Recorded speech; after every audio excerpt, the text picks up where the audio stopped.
네, 오늘 유평은요, 두 사설을 소개합니다. 부산일보의 사설과 문화일보의 사설입니다.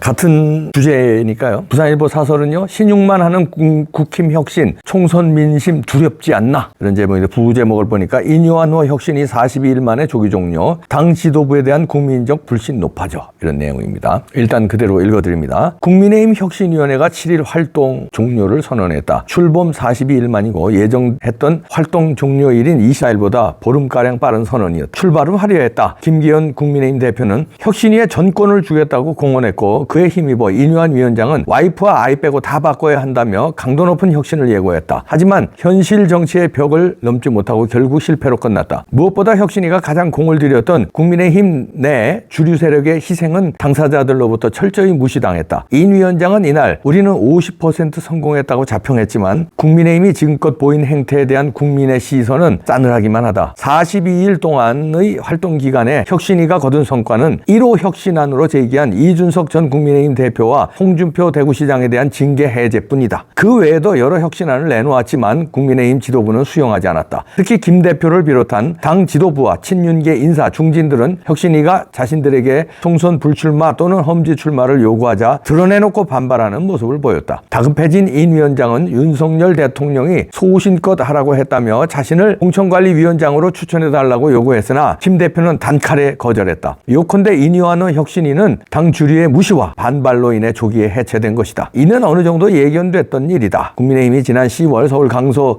보궐선거 패배 이후 혁신위를 꾸릴 때 위원장에 나서는 이가 없었다. 혁신위의 권한의 한계가 뚜렷했기 때문이다. 실제로 혁신안은 구조적으로 당 최고의 의결을 거쳐야 해 그동안 김 대표가 실질적인 권한을 행사한다는 지적이 많았다. 혁신위에 전권을 주겠다던 김 대표의 말은 결과적으로 빈말이었던 것이다. 인 위원장도 비판에서 자유롭지 못하다. 현재 국민의힘 혁신의 요체는 수직적 당정관계 개선인데 인 위원장 스스로 윤 대통령에게 얽매이면서 동력을 잃어버렸다. 결국 당 지도부나 혁신이나 모두 혁신의 신용만 낸 셈이다. 혁신위를 꾸린 이유가 대체 뭐냐라는 질타가 나올 수밖에 없다. 서울 강서구 청장 선거에 나타난 민심을 받아들여 집권 여당으로서 새로운 모습을 보여주겠다고 출범시킨 혁신이 아닌가? 하지만 국민의힘이 지금 보이는 모습은 당시 선거 패배로 궁지에 몰리자 잠시 위기를 모면하기 위해 미봉책으로서 혁신을 내세우며 변죽만 울린 꼴이다. 혁신을 외면하는 여당의 이런 모습이 국민의 눈에 어떻게 비치겠는가? 실망을 넘어 불신감만 높아질 뿐이다. 내일 총선이라면 어느 당에 투표할 것인가 묻는 최근 여론조사에서 국민의힘은 더불어민주당의 유의미한 차이로 지는 것으로 나타났다. 민심은 이처럼 빠르고 무섭다. 이런 부산일보의 사설인데요. 1호 혁신안만 받아들였네요. 이준석, 홍준표 징계 해제. 이란 얘기. 받아들이지 말아야 할 거는 받아들이고 받아들여야 할 건 싸그리 무시하고 예라이 도둑놈들아. 자, 도둑놈자 표현했습니다. 왜냐하면 이준석, 홍준표 징계 해제, 이거 해제하면 안 되는 거 징계 해제한 거 아니에요. 이런 건 받아들여요. 나하고 관계된 건 안 받아들여. 기득권 내려놔라.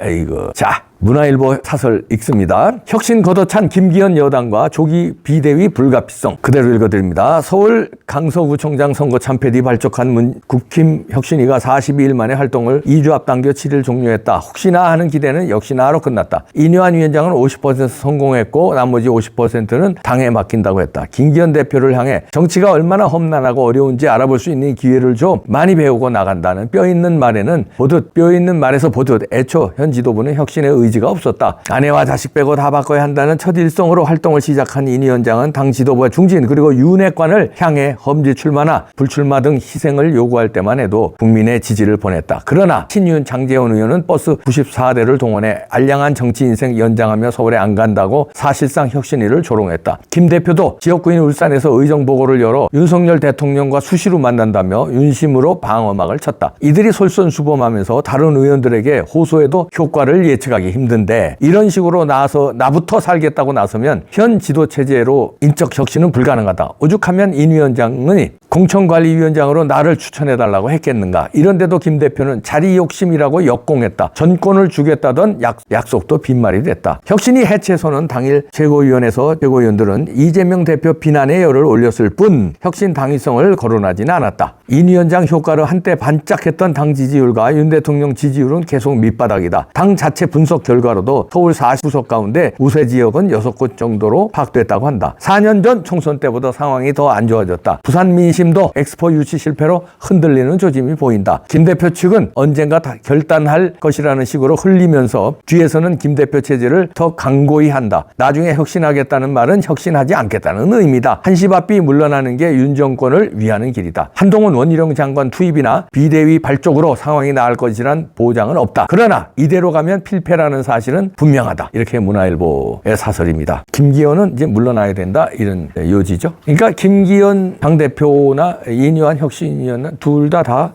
실패인데 김기현의 말하면 욕심이 더 화를 불렀다. 이런 얘기가 되네. 그래서 여기에 책임지고 물러나야 된다. 이런 얘기입니다. 근데 물러날 것 같지 않은데 어떡합니까? 그러니까 대통령이 오늘 이인유한과 김기현 불러다가 뭐 이렇게 뭐 잘 화합하라고 얘기했는데 그 소리도 어떻게 뭐 공허해 보입니다. 뒤늦게. 이인유한은 이제 물러나는 건데 뒤늦게 뭐 이제 어떻게 할 겁니까? 그런데 김기현의 욕심 걷지를 않을 것 같은데요. 그러면 이제라도 저 대통령께서 김기현 따로 불러서 이인유한 위원장과 같이 부르는 건 이번에 이제 형식적으로 했다면 이제 실질적으로 불러서 김 대표 만두시죠.